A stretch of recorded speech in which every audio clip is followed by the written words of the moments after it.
Bonjour, donc je vous présente l'atelier sur les différentes énergies. Et donc on va procéder de la manière historique. On va commencer par les premières sources d'énergie qui ont été utilisées et qui sont toujours utilisées. C'est l'énergie animale. Donc l'énergie animale, c'est toujours utilisé sous forme de chevaux, d'ânes et autres qui, dans les pays en voie de développement, aident pour l'agriculture. Et malheureusement, pendant un certain temps, l'énergie animale a été empruntée sous forme d'esclaves. Et là, ce que l'on voit, c'est une noria, donc un dispositif qui permet d'irriguer les déserts, actionné par les prisonniers. Voilà. Et donc, souvenez-vous bien que l'énergie animale est toujours très utilisée et l'avantage, on va dire d'une certaine façon, d'être renouvelable. Alors la source d'énergie qui est venue ensuite, c'est l'énergie hydraulique. C'est une source d'énergie extrêmement ancienne qui a donc pu prendre le relais de l'énergie animale et qui est toujours utilisée sous forme d'hydroélectricité. Là, on voit une roue qui est donc actionnée par une chute d'eau. Donc dès lors que vous avez une chute d'eau, vous avez l'énergie hydraulique. Et que je sache, l'énergie hydraulique représente encore une dizaine de pourcents de l'énergie utilisée en France. L'avantage qu'elle a, cette énergie hydraulique, c'est qu'il est immédiatement disponible. Est venue ensuite, à peu près en même temps, l'énergie éolienne. Donc l'énergie éolienne, comme son nom l'indique, c'est l'énergie renouvelable provenant du vent qui s'engraine dans des pales et qui les fait tourner. Et dès lors que vous avez un moteur, eh bien vous pouvez, un alternateur, vous pouvez donc fournir l'énergie électrique. C'est l'énergie renouvelable, mais hélas intermittente. Il faut attendre qu'elle soit de bonne volonté. Un progrès notable, c'est qu'on est en train de développer des parcs éoliens marins qui donneront une énergie éolienne plus stable.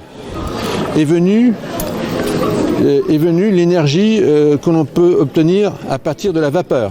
Donc la vapeur, c'est juste une forme d'énergie. Donc la vapeur est obtenue au moyen d'une combustion de bois dans les premiers temps. Et de nos jours, la vapeur est obtenue par du fioul, par du charbon, voire des réacteurs nucléaires. Oui, la vapeur qui sort.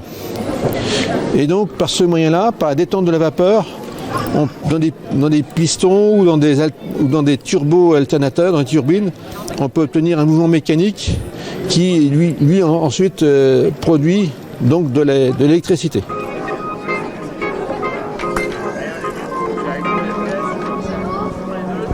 Eh bien, sur ce stand, on va essayer d'expliquer comment on génère de l'électricité.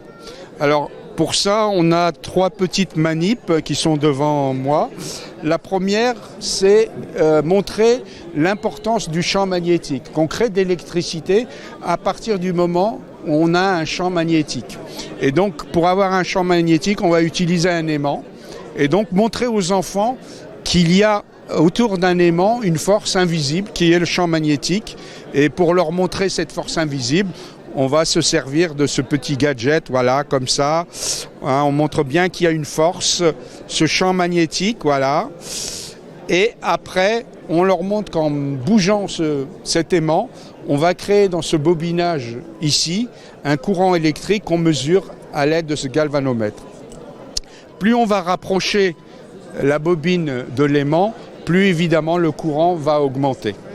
La deuxième manip, c'est l'effet inverse. Au lieu de créer un courant électrique à partir d'un mouvement mécanique, on va créer un mouvement mécanique à partir d'un courant électrique. Donc dans la bobine, je vais faire circuler un courant électrique qui va créer un champ magnétique et qui nous bougera cet élément ici accroché à un ressort. Donc voilà. Ici je fais traverser la bobine par un courant. Et donc, on voit l'effet du champ magnétique. Et pour conclure, la vieille dynamo du vélo de grand-papa, donc qui nous servait à éclairer la route.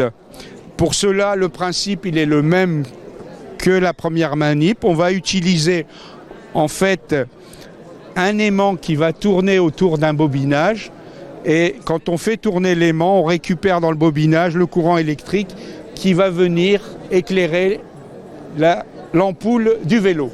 Alors comme je n'ai pas de roue de vélo, j'ai utilisé la vieille ficelle de boucher pour faire tourner la dynamo. Donc les enfants aiment bien faire tourner la dynamo et la prochaine fois j'essaierai d'avoir un vélo, c'est plus simple. Donc je vais essayer. Voilà. Expérience concluante. Au lieu de produire de l'électricité par un aimant qui tourne devant une bobine de façon intermittente, la petite maquette qui est ici va permettre, en alimentant un moteur électrique, qui entraîne un petit alternateur et qui vient ici éclairer l'ampoule. C'est permanent puisque le moteur électrique est alimenté en permanence. Simplement, on peut constater, quand on est plus près, que si je ne lui demande pas d'effort, c'est-à-dire si j'éteins la lampe, il tourne plus facilement parce qu'il a moins d'efforts à fournir que si je lui demande d'éclairer. Ça demande plus de puissance. La notion de puissance, on l'a ici sur les 3 ampoules qui sont éclairées. Il y en a une malheureusement qui a rendu l'âme. La première, sur le secteur, elle est en 15 watts, elle n'est pas chaude. On voit que c'est une ampoule à incandescence, on voit le filament qui devient incandescent et qui émet de la lumière. La deuxième, qui est en 25 watts, elle éclaire beaucoup plus, elle est plus puissante, elle chauffe. La troisième, elle vient de rendre l'âme, elle était âgée, il faudra qu'on la change pour demain. Elle est à 40 watts et celle-là, elle chauffe beaucoup plus, elle éclaire plus aussi. Mais après, ça dépend de la puissance consommée. Cette notion de puissance, elle apparaît ici sur la dernière maquette. C'est une petite maquette qui est alimenté par ici un transformateur, un redresseur qui me donne du courant continu. Il arrive par un des pylônes, il traverse l'ampoule qui s'éclaire et il repart.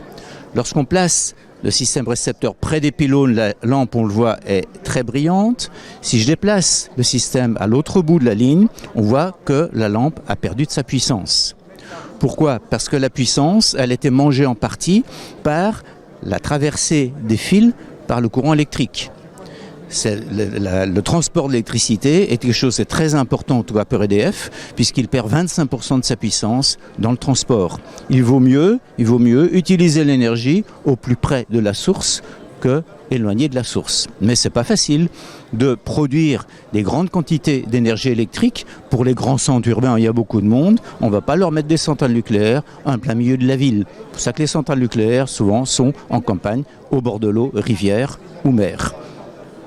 Pour transporter cette électricité, sachant que la puissance électrique c'est le produit en gros de U par I, il vaut mieux qu'avoir une très grande tension pour un plus petit courant.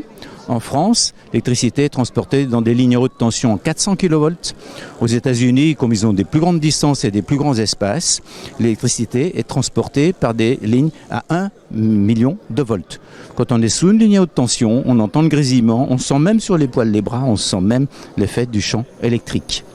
Arrivé près des lieux de distribution, près des villes, on a des postes ici qui transforment en moyenne tension, 20 kV, et après dans les villages, on a des petits transformateurs qui permettent d'alimenter soit en 400 volts, soit en 230 volts, ça dépend si vous êtes en mono ou en triphasé.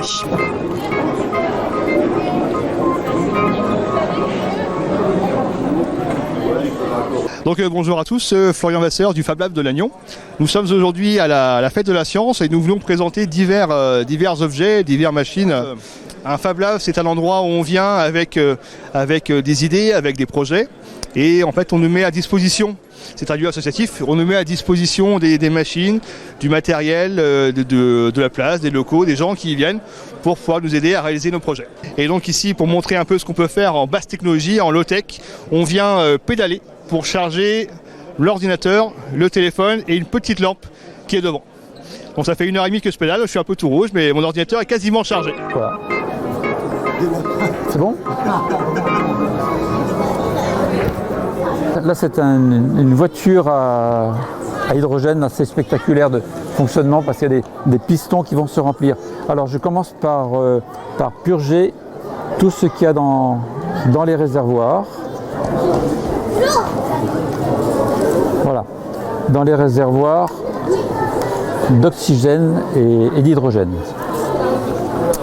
Alors l'élément fondamental de cette petite machine, c'est une pile échangeuse de protons. Un côté hydrogène, un côté oxygène. Je vais remplir cette petite pile avec du combustible. mon combustible, c'est tout simplement de l'eau distillée. Alors je remplis ce côté-là, le côté oxygène. Il y a un seul côté qui doit recevoir de l'eau, c'est le côté oxygène. Alors maintenant que la pile est remplie d'eau, on va la mettre à poste et on va lui produire, on va mettre du courant électrique pour casser la molécule d'eau. L'électrolyse est en route et normalement on doit voir les pistons. Les pistons commencent à bouger.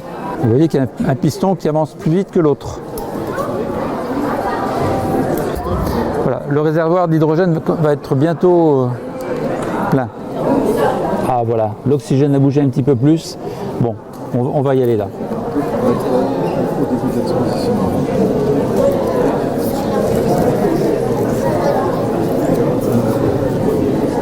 Voilà, nous avons du courant. Le courant produit uniquement par la pile à combustible. Voilà. Alors on va faire même mieux que ça. Maintenant on va essayer de faire déplacer cette petite voiture. Voilà, la voiture avance avec les gaz qu'on a produits. Les gaz sont performants. Cette petite compression est remarquable.